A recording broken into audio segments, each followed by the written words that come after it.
کہا مجاہد ترکی نے مجھ سے بعد نماز، طویل سجدہ ہیں کیوں اس قدر تمہارے امام؟ وہ سادہ مرد مجاہد، وہ مومن آزاد، خبر نہ تھی اسے کیا چیز ہے نماز غلام۔ ہزار کام ہیں مردان حر کو دنیا میں،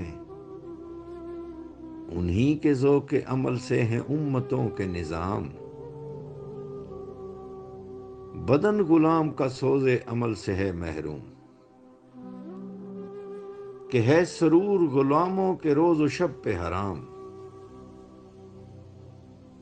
طویل سجدہ اگر ہیں تو کیا تعجب ہے، ورائے سجدہ غریبوں کو اور کیا ہے کام۔ خدا نصیب کرے ہند کے اماموں کو، خدا نصیب کرے ہند کے اماموں کو، وہ سجدہ جس میں ہے ملت کی زندگی کا پیام۔